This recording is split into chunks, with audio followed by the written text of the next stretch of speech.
50 साल बाद उस शहर में बर्फ पड़ी जहां लोग सिर्फ कहानियों में बर्फ का जिक्र सुनते थे। ये बारिश नहीं, ये तो बर्फ है। सच में बर्फ लग रही है। अगले ही लम्हे पूरा मोहल्ला बाहर आ गया। बच्चे खुशी से उछल रहे थे, बड़े हैरान थे और सब बेहद खुश थे। सबने गर्म कपड़े पहन रखे थे। दीनों ने इस हसीन मौके पर इधर-उधर देखा, फिर जल्दी से अपने चश्मे पहने और बोला, जिन कहाँ है? मेरी मस्ती और मजे का साथी कहाँ है? देखता है, जिन कहाँ हो तुम? चाय पिलाओ। मसला बताओ। इतनी बर्फ, इतनी ठंड, अच्छू, इतनी बर्फ, इतना ठंड, अरे इसमें तो मेरा जादू भी जम जाएगा। देखो जिन, इतने सालों के बाद यहाँ बर्फ पड़ी है। मैंने तो जिंदगी में पहली दफा बर्फ देखी है। मुझे सर्दी पसंद नहीं, मुझे सर्दी पसंद नहीं, मुझे तो जुकाम लग जाता है।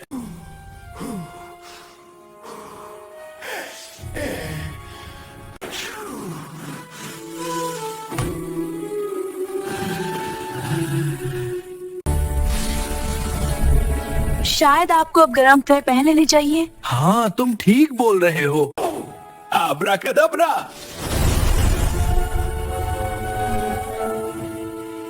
चलो फिर अब खेल शुरू करते हैं।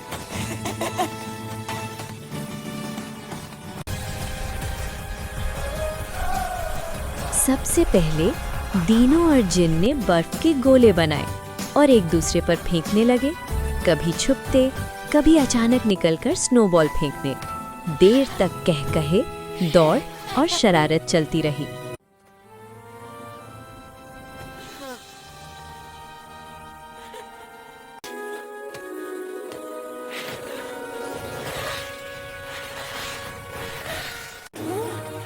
अब कमाल दिखाता ही है। मैं हार नहीं मानूंगा।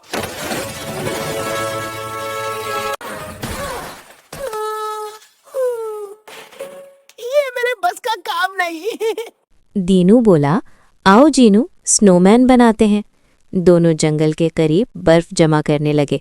दीनू और जीन दोनों स्नोमैन बनाने में लग गए। जिन बर्फ उठाता मगर बार बार बर्फ गिर जाती। वो फ्रस्ट्रेट होकर बोला, दीदी, ये बर्फ मुझे बहुत परेशान कर रही है। चलो, चलो मैं मदद करता हूँ। देखा ना कितना टैलेंटेड हूँ मैं। आखिरकार स्नोमैन तैयार हो गया।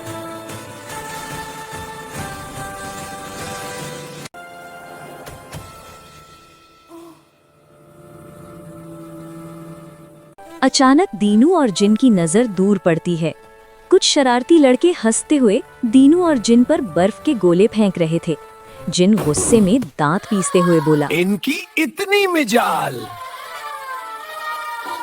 दीनू फौरन आगे बढ़कर बोला, अरे जिन बस करो, ये तो बच्चे हैं।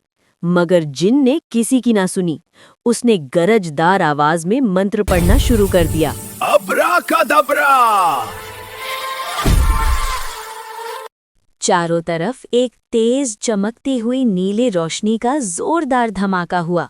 वो स्नोमैन जो कुछ देर पहले जमीन पर गिरा हुआ था, चंद लम्हों में वो एक बहुत बड़ा देवहैकल स्नोमैन बन चुका था। जीनू, तुम्हारा जादू फिर उल्टा पड़ गया। दीनू की आंखें खुली की खुली रह गईं। जिन, ये क्या कर दिया? स्नोमैन सबके पीछे भागने लगा।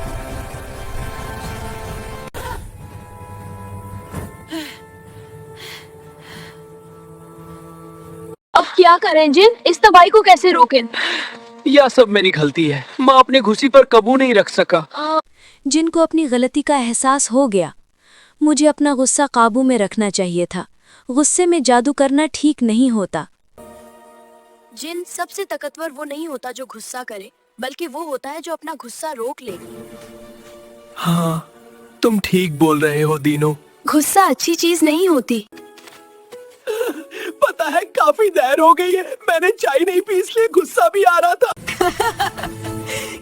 हुई ना बात मेरे दोस्त। चलो अब इस स्नोमैन का कुछ करते हैं। पहली एक एक कप चाय, पहली एक एक कप चाय, फिर देखो इस स्नोमैन की छुट्टी। ये बिना रुके सीधा गांव की तरफ बढ़ता रहता है।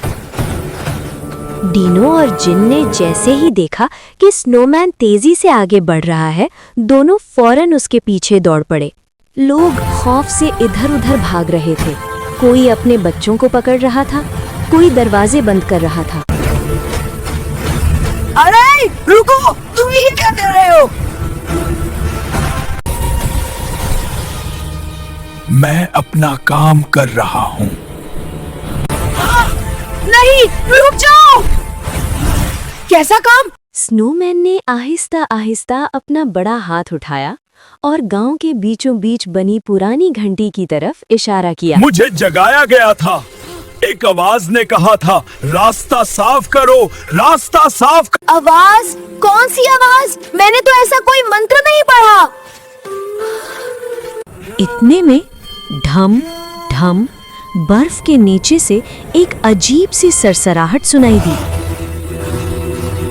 वही आवाज है, वही मुझे हुक्म दे रही है। अचानक बर्फ के टीले के पीछे से एक जादूगर निकलता है। मैं हूँ सबसे बड़ा जादूगर, अब ये मेरा हुक्म है, सब मुझसे डरेंगे, मैं राज करूंगा। ये जादूगर मुझे पागल क्यों लग रहा है? लगता है इसने कभी चाय नहीं पी। इस गांव को तबाह कर दो। नहीं, मैं ये नहीं करना चाहता। अब देखो दोस्ती के जादू का कमाल। आब्राकडाब्रा।